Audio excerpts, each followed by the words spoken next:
over the last 20 years, I have built hundreds of workflow applications, processes, and other tools for customers.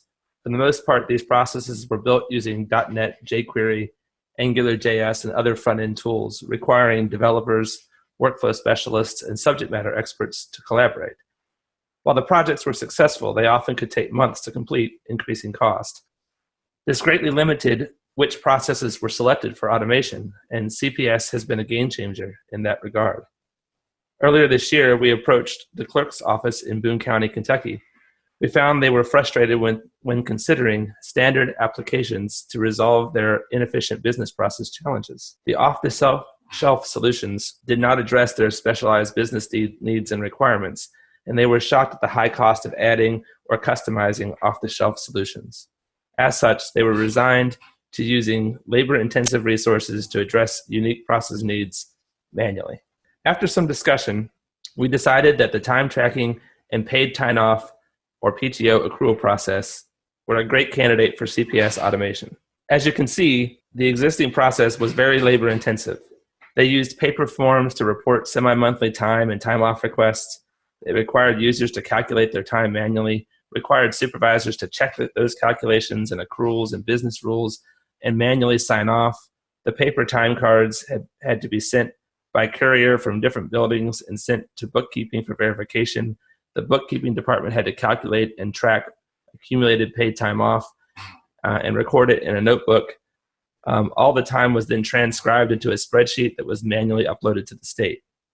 As you can see, this process was time-consuming, labor-intensive, and prone to errors. Within just a few weeks of discussions and configuration, 3 CPS solutions, or a family, were configured. Boone County now had electronic forms accessible from home and office, automatic routing, automatic calculations, removal of the bookkeeping step for verification, and the generation of an Excel file to upload to the state payroll system automatically. As you can see, they obtained a lot of benefits from a custom workflow solution in a short amount of time. So now let's actually look at these family of solutions for Boone County. Users will log on to the application via a web browser, either through work or a personal device. Once authenticated, the user is directed to the Initiate area, where they can see all the process to which they have access. As you can see, the Boone County users have access to a family of solutions in the area of time tracking. Through the web client, the users can request paid time off for sick time, vacation time, comp time, or unpaid time. They can cancel a paid time off request, and they can also report their bi-monthly payroll time sheets. First, we will look at the time off request process. From our Initiate tab, we can double-click the time off request process to initiate a new time off request. The form utilizes, as you can see, the built-in 6 concern approach of CPS: requester, service, documents, decisions, process, and history.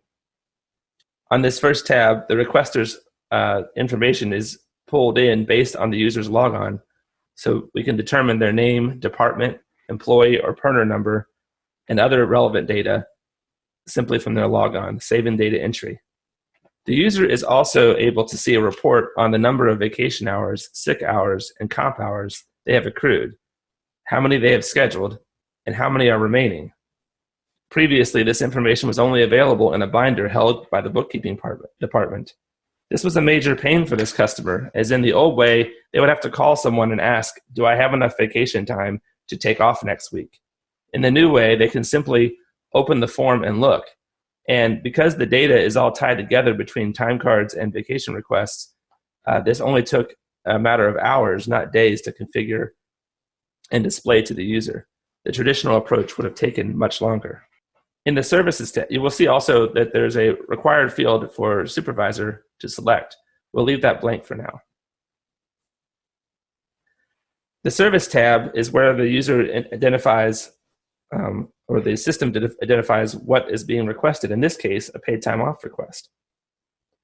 You can see that the form you can expand to see what days you've already taken off. As you can see, I'm already planning on taking off a long weekend in October for vacation and a doctor's appointment in November. I will add some time off for this week, so that September 28th may be a vacation day. and September 29th, maybe some compensation time. I've also would like to take some time around the Thanksgiving holiday. But I know that we have a business rule that only 2 people may be off on any one day in a department.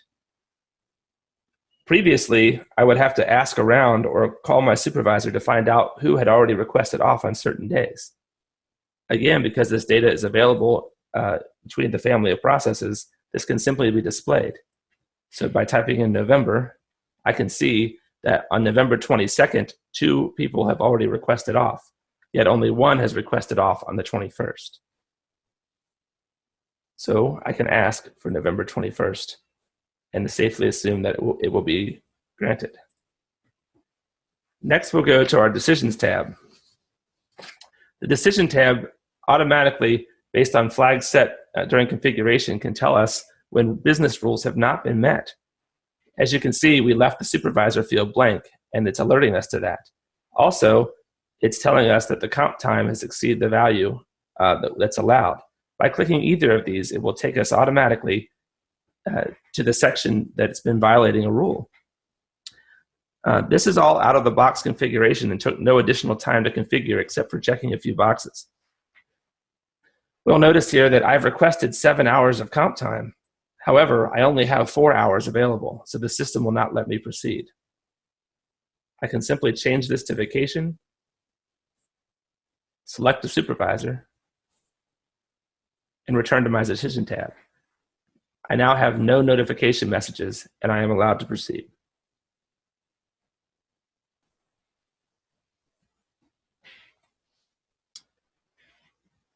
After submitting this request, if I were to need to cancel one of my vacation requests, I can do so from the same Initiate section. You'll notice that this entire Requester tab is entirely reused from the Time Off Request screen. There was no additional configuration needed. It was displayed the same user information, the same accrual totals, and the same supervisor selection.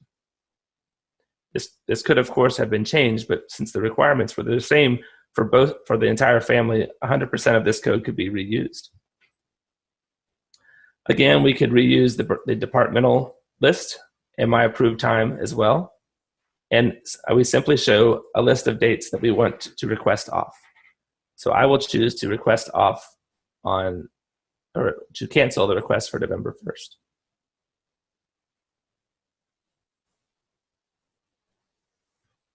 Again, I can submit that request.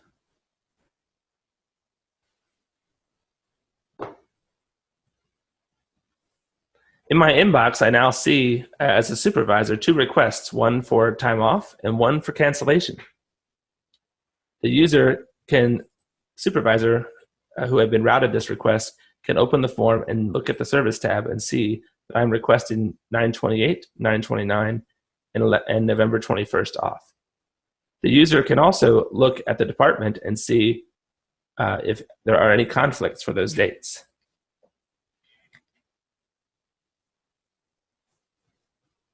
In addition, the user could decide to either accept or reject. If they reject, they can enter a reason.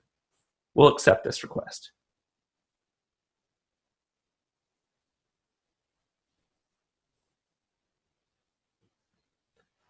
Similarly, the user can open and review a cancellation request.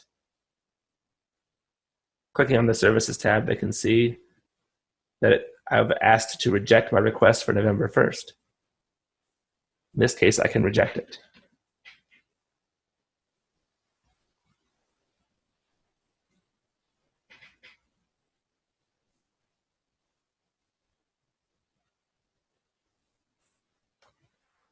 Finally, we'll take a look at the third solution in our family, the time card submission process. Again, you will notice the same accrual list and user information reused from the previous processes. Here, the user can enter in their time for the month. You'll notice that the 2 vacation requests that I put in for this week for the period of September 16th to the 30th are automatically pulled into my time card because they have been approved. This keeps me from forgetting to report that time and saves data entry. Again, since the processes are tied together, this data is all available, and very little effort was needed to bring this data in to the time card process. You'll see that we have weekly summaries. We break out our time versus regular overtime, vacation, sick, comp, holiday, bereavement, and prepare the list for of time in a format that will be needed by the state to be paid. Should I go to my Decisions tab and try to continue, you'll see that I have some errors. The user is not allowed to report no time for a week, so something must be entered. This was another large pain for the customer because often users would forget to submit time or forget to submit their vacation or comp days for accrual purposes. By simply making this field required, the Decision tab is automatically configured to alert the user and not let them proceed. However, they can save and close or use save and close and come back later once they've figured out what they need to do. So in summary, these three solutions were very quick to develop. It took weeks, not months.